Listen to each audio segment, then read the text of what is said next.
Okay, so shalom. So I'm actually back another day recording this same message. So this message, I didn't really have time to do this message all at once, but this message, was a special message for me. And just to have you all understand that this message is really not, it's for everybody, but it's not for everybody. So everybody's not going to really understand this message. You understand what I'm saying? So everybody's not going to really get the everybody's not going to get the complete.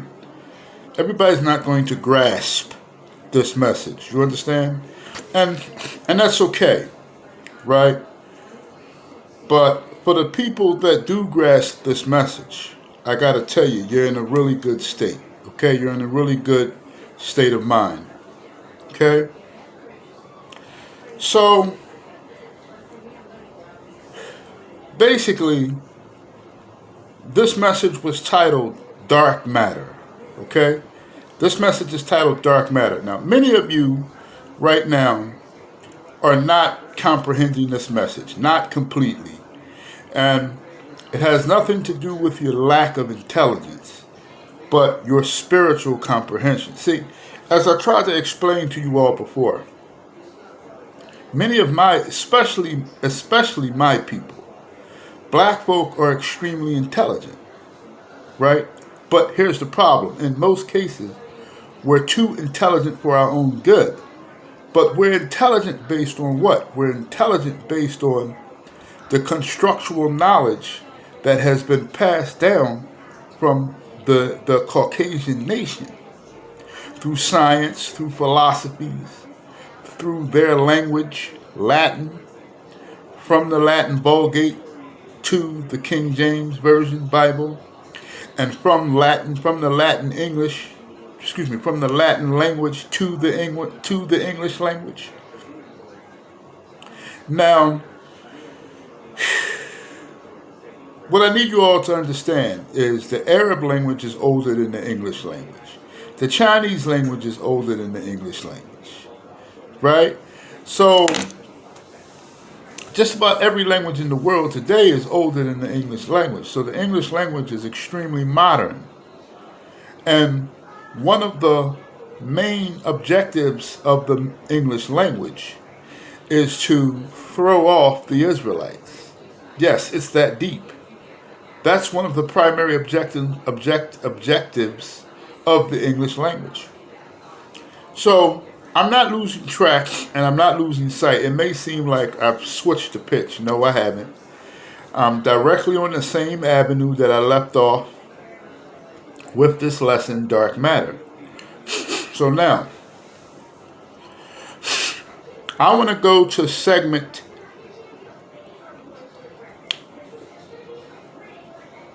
This is the third segment, right?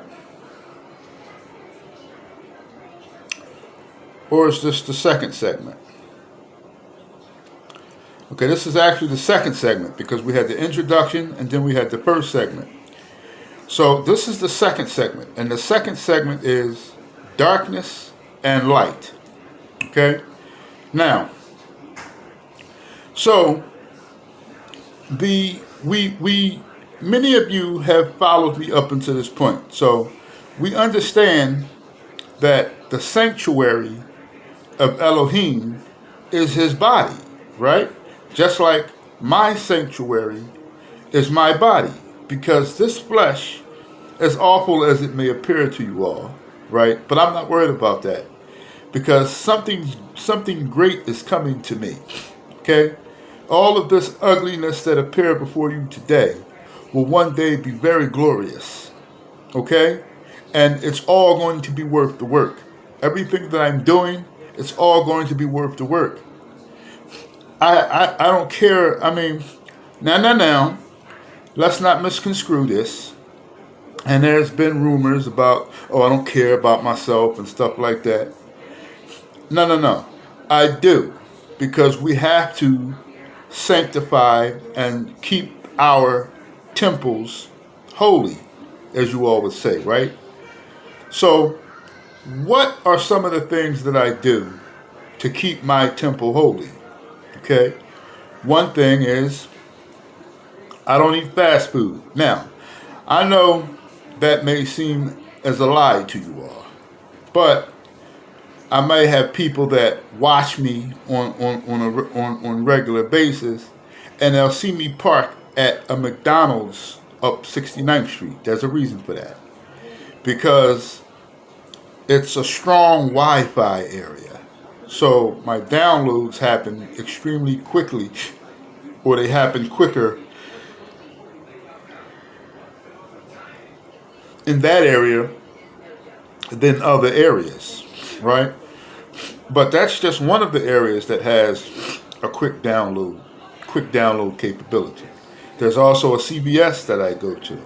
It all depends on what environment that I prefer at the time. Okay? So you may even see me go into the McDonald's. That's because there's an upstairs where I can sit down with my laptop if I want to study or whatever or whatnot, right? And I might have me one of those capo, what are those, one of those things they got there with the whipped cream on top. And then I might have me one of those. But one of the things that I do to keep some things that I do to keep my temple holy is I eat cooking at home, or if I do go out to eat, which I do eat out regularly. I'm not going to lie, because I'm always on the go. But I go places like certain halal places that, they slaughter the food right there, and you know what I'm saying, and they cook it, the meat's nice and clean, and whatever the case, right? I drink plenty of water, you know what I'm saying, and regardless of the fact, I'm not, however it may appear, I'm not a very unhealthy person as it may seem. Okay? I don't eat shrimp and pork and lobsters and catfish and octopus and snakes and alligators and all of that foolishness and crawfish. I don't do such things. Sushi. I don't eat raw foods. You know what I'm saying? I don't eat hardly any sweets. Every now and then, I'd like from a specific place, I'd like a double chocolate chip cookie. Maybe like twice a month. But other than that, I don't really eat sweets. And, that's really pretty much it. I just don't do anything extreme negative to my body. Okay? So, with that being said, I do indeed take care of my temple as much as possible. Now, that's one thing that we have to do, right? So far we understand that we have to reverence the temple of Elohim, okay? Because that's what we read in Leviticus 26. Now, many of you are still not understanding where I'm getting at, okay? But in the Old Testament, the Old Testament, the Old Testament, the Old Testament, the Old Testament, the Old Testament, the Old Testament, Elohim, he gave a promise that he would eventually walk among his people and be their Elohim. Now, this was actually even prior, before he did it as Christ. Excuse me. He made that discussion before he did it as Christ. But that wasn't the time he was talking about. Okay, because as Christ, he only came as the sacrificial lamb. Right? But eventually he's going to return as he's going to return as God. He's going to return as Elohim. And the 1,000-year reign, he's going to come down here during the 1,000-year reign, and he's going to reign amongst his people. Okay? Now, Many of you at this point are probably not here anymore listening to this message, and that's okay. Because like I said, this message isn't for everybody. Okay? I'm not talking about popular things here in this message, all right? So, at the 10-minute point, this second segment is called Darkness and Light.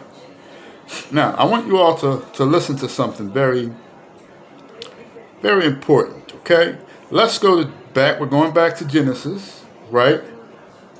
Let's go to Genesis, and we're going to go to chapter 1. Okay? Genesis, we're going to go to chapter 1, and we're going to read chapters 1 through 5. Okay? We're going to go to Genesis, and go to chapter 1, and we're going to read verses 1 through 5. In the beginning, God, Elohim, created the heaven and the earth. And the earth was without form and void. So, the earth was without form, meaning it had no solid ground. Now,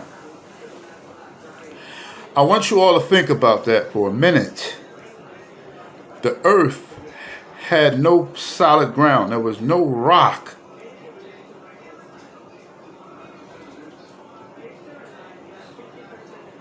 Now, that's not even the point that I'm trying to make.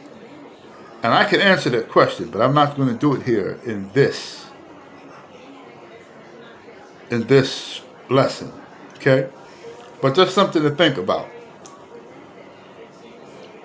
And darkness was upon the face of the deep, the water. So, for all of you out there that don't understand something very critical, as I told you before, that this planet is completely surrounded by water.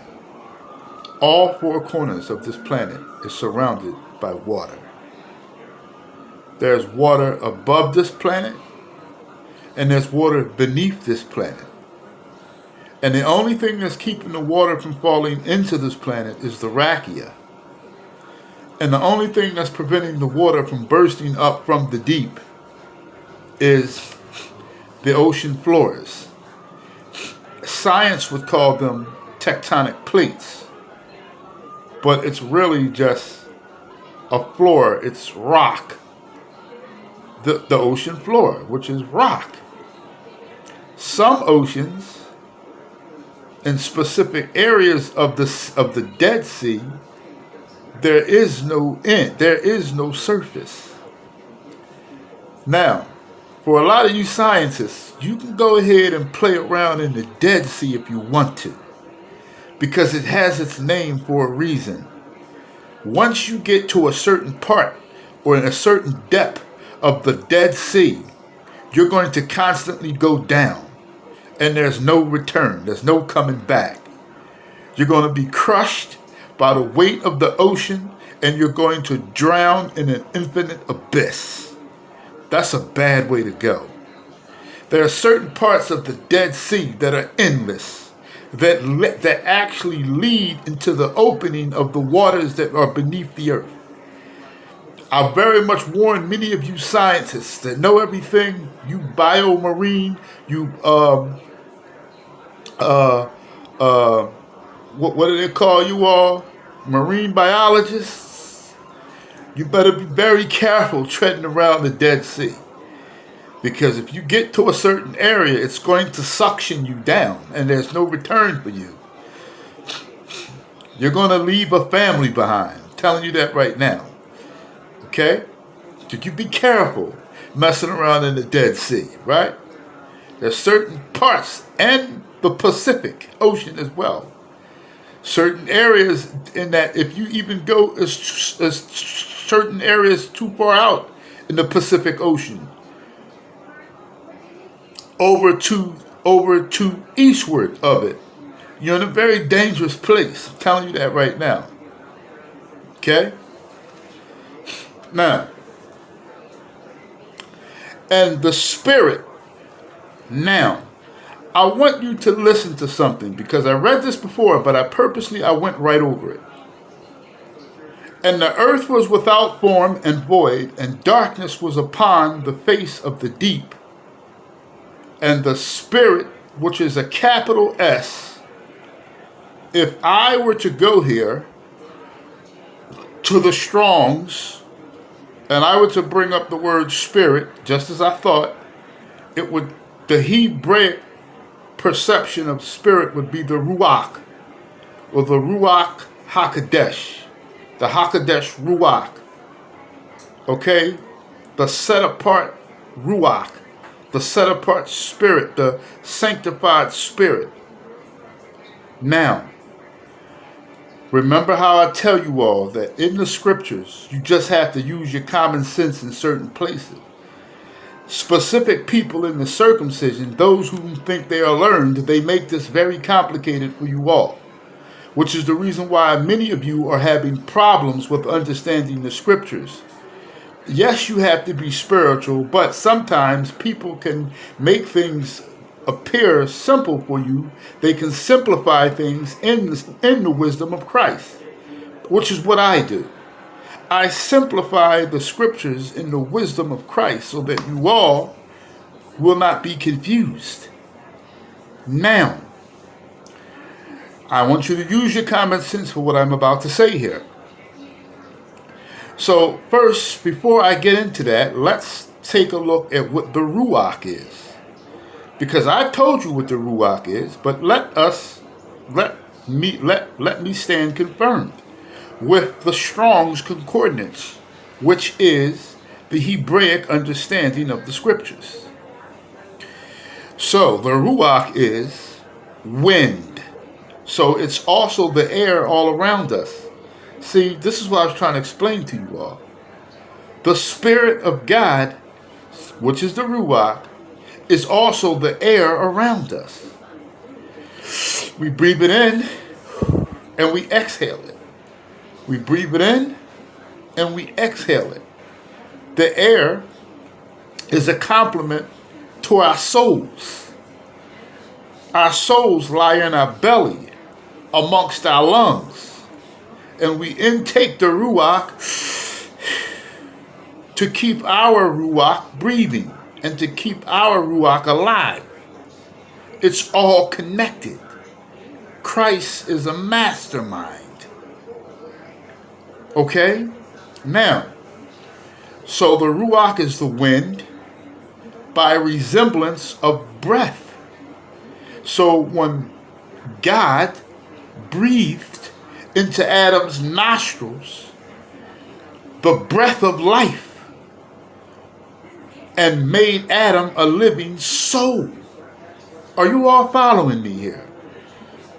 This is all going to come together at the end. Okay?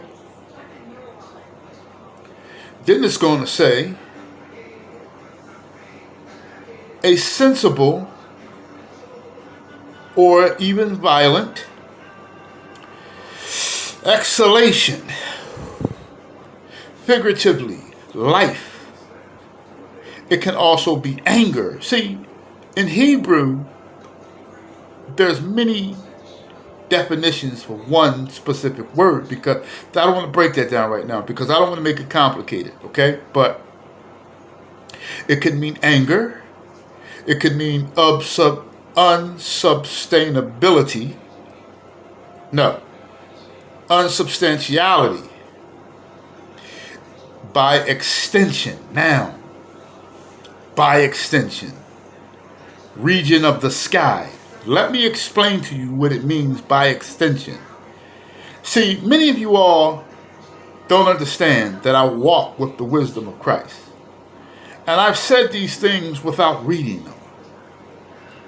I explained to you all before that when he places his spirit upon people on the earth, that Ruach is a small, that's called the Ruach too. But see, this is why it gets tricky. Because God is the Ruach. Because it says by the Spirit of God. Because the Spirit of God has a body. just like you and I have bodies. We are not our bodies. We are the souls that are inside of our bodies. Elohim is the spirit that's inside of Christ. He's the spirit that dwells within his own tabernacle, that dwells within his own sanctuary. Are you following me? So what we need to understand is when I said by extension, you have the power eleth, which is the ultimacy of the God omnipotence. Let me say that again. The power eleth is the Ruach, which is the absolution, the ultimate of Elohim. It's him. But he sends out small quantities, which is the Ruach also. It's not the Ruach, it's not the power source, but it's extensions of the power source. Every person on this planet is an extension of the power elite. It's an extension of the source. The source is the Spirit of God. Now, listen very carefully. That's my point there, and let me continue with the definition. Stay with me. I didn't say that this was going to be easy. Stay with me. By extension, it's also a region of the sky. By resemblance, spirit, but only of a rational being, including its expression and functions. The air, anger, a blast, breath, cool, courage. Why? Because the Spirit gives us courage. See, it's so much mind. A quarter, a side, a tempest, like a whirlwind, vein, whirl, wind. So if you see a hurricane, that's the Ruach, anger, or tornado. It's the Spirit of God. It's the wind. It's the air, anger, wrath. A tornado, a hurricane, a tsunami that brings the waters. In many cases, some tsunamis bring hurricanes with them, depending upon how he does it. Tsunamis are caused, by the way, by the shifting of the tectonic plates on the ocean floor, which is an earthquake. When earthquakes happen in the ocean, it sends a tsunami. That's how tsunamis occur, from earthquakes on the ocean floor. Now, here's where I want you also, that's the definition of the Spirit of God, the Ruach. Now here's where I need your common sense. Are y'all with me? Follow me, because I need your common sense here. It says, and the Spirit of God. Now, the Spirit of God. But remember, God is supposed to be plural. Elohim. Elohim means plural.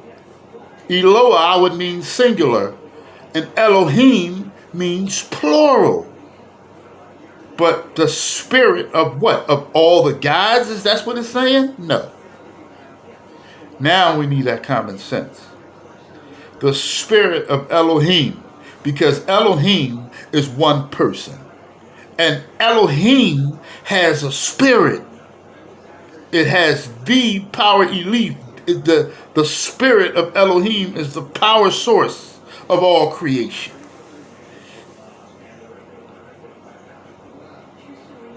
Now, that wasn't the point of where I'm getting at. So it's going to say here,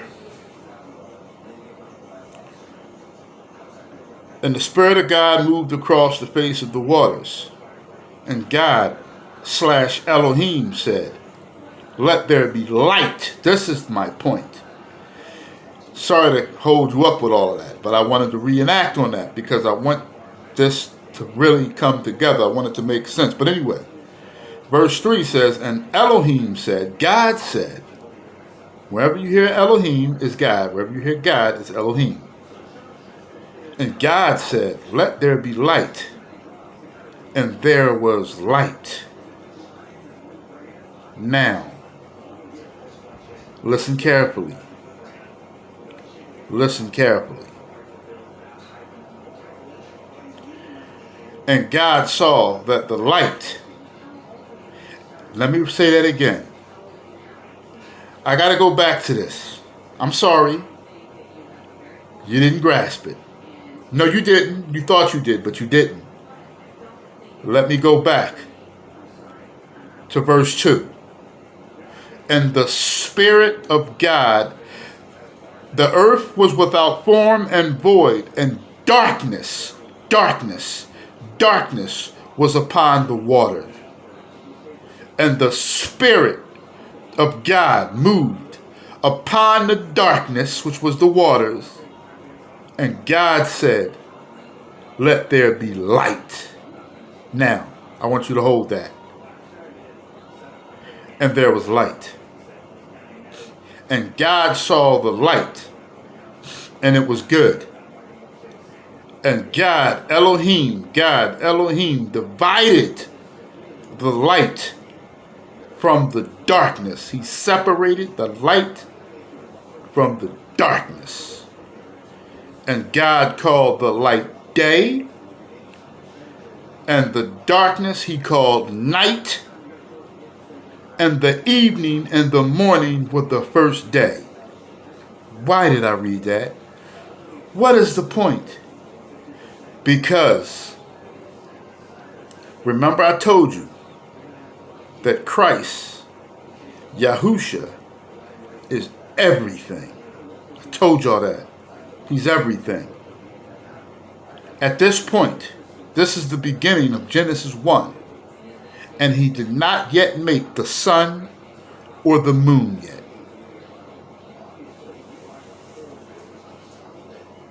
Are y'all following me?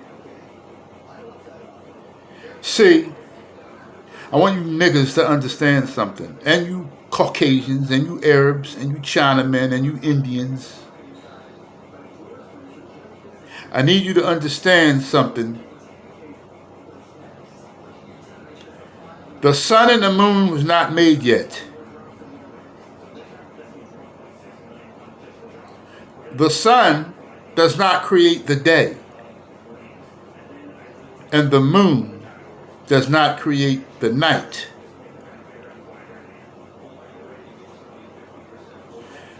The sun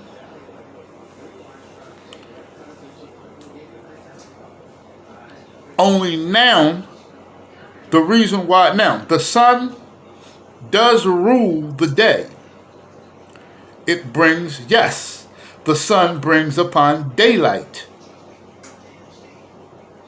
And yes, the moon comes out at night. But night is automatic. Night is automatic. You can take away the sun and the moon, because let's not forget that the moon is also a light. The moon is a light.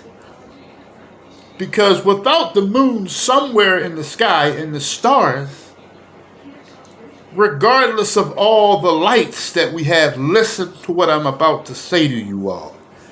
Listen and listen carefully. If it wasn't for the moon and the stars at night, I don't care about the electricity.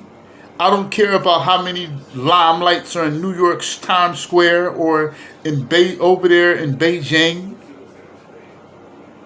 It would be pitch dark.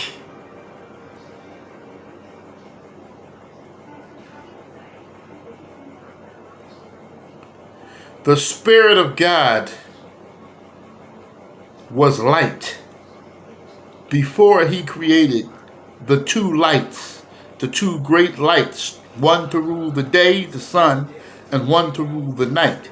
Now, I'm not going to read it, but if you go further down, I believe the moon and the stars were created, what, on the fourth day? This was the first day that he created the heaven, that he created the earth. He brought rock up and gave the earth form with the rock, right? And it's interesting how he did that, but it's not in the original, it's not in the Bible. It's in one of the lost scrolls. I'll be back.